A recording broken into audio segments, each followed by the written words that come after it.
perkataan yang kita dengar boleh jadi baik. Sebab tu Nabi larang kita daripada kita mendengar benda-benda yang tak elok. Nabi SAW pesan dekat sahabat, jangan bercakap tentang saudara kamu. Jangan kamu bercakap tentang saudara kamu yang lain. Percakapan buruk maksudnya. Sebab aku tak mau aku berjumpa dia nanti dalam keadaan wajahku. Sebab aku nak berjumpa mereka dengan wajah yang sejahtera, kata Nabi SAW. Maksud dia apa? Perkataan orang ni tuan-tuan, dia boleh buang kepercayaan orang kepada orang lain. Dia boleh buang kasih sayang orang kepada orang yang lain.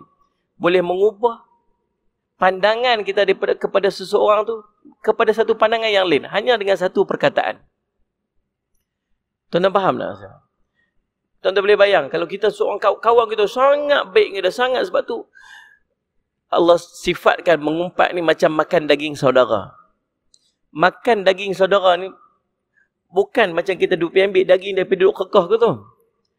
Tapi ulama maksud kata sallallahu alaihi wasallam Muhammad, hilangnya kepercayaan kita tu kepada sahabat kita tu bila kita dengar perkataan tak baik tentang dia.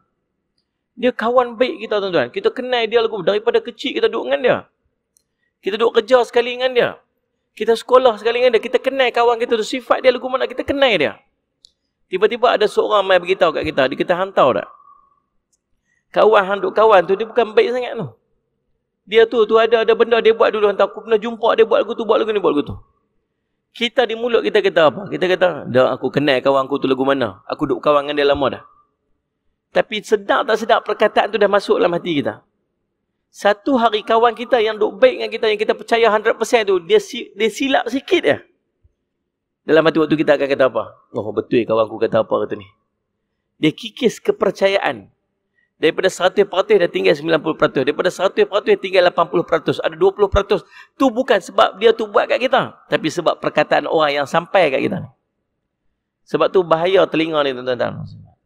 Dia boleh jadi melekat dalam hati. Dia boleh merosakkan hubungan sama-sama manusia. Dia boleh menyebabkan kita patah hati. Dia menyebabkan kita down. Dia boleh menyebabkan macam-macam hasil daripada perkataan kita dengar sepatah perkataan. Orang yang tak sihat, orang yang sakit. Nabi suruh bila pergi jumpa orang sakit, bagi semangat kat dia. Ini perkataan dia ni. Pergi jumpa orang sakit, bagi semangat kat dia. Sebab tu di antara adab kita ziarah orang sakit, yang pertamanya jangan lama-lama. Jangan lama-lama. Sebab orang tu nak rehat. Yang kedua, sallallahu alaihi wasallam Muhammad, doakan orang yang sakit tu. Yang ketiga, sallallahu alaihi wasallam Muhammad, bercakap yang baik-baik kepada orang sakit tu. Sebab perkataan kita cakap tu boleh jadi semangat ataupun boleh menghilangkan motivasi hidup dia. Dia pergi jumpa kawan dia. Nampak merah sikit muka, nampak macam jernih sikit muka, nampak macam alhamdulillah, insyaAllah sihat. Dia pun semangat sikit. Dengan semangat tu dia boleh membantu kepada kesembuhan. Tapi kalau pergi jumpa dia, nampak gaya macam makin teruk nampak ni. Hari tu nampak macam kemas sikit. Dia hilang semangat tu lagi tuan-tuan. Allahumma salli ala Muhammad. Kes dia punca dia apa? Perkataan.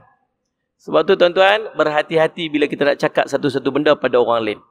Dia boleh jadi manfaat, dia boleh jadi mudarat kat orang. Dan mudarat dan manfaat ni berkekalan sampai dia mati, dia akan bawa perkataan kita. Maka sebab tu ulama sebut, sallallahu alaihi wasallam Muhammad, kalam kamu, lidah kamu ni hak kamu sebelum kamu berkata-kata. Tapi dia jadi hak orang selepas kamu berkata-kata. Sebelum kita bercakap, hak kita, lidah ni.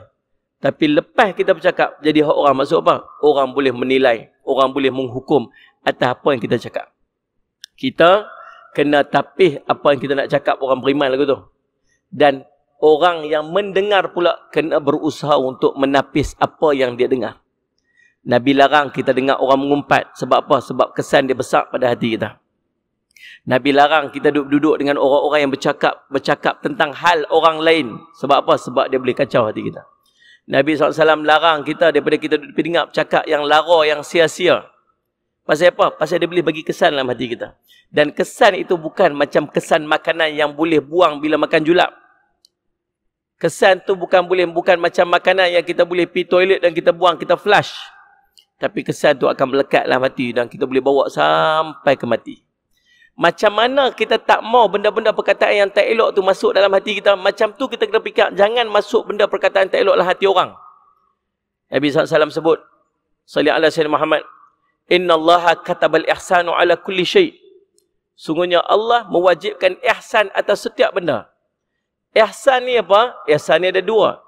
Satu, ihsan dalam ibadah. Satu, ihsan dalam muamalah. Ihsan dalam ibadah ni lagu mana? Anta'budallaha ka'annaka tarah. Fa'illam takun tarah fa'innahu yaraka. Kamu beribadat pada Allah macam kamu nampak Allah. Tapi kalau kamu tak nampak Allah, ingat Allah melihat kamu.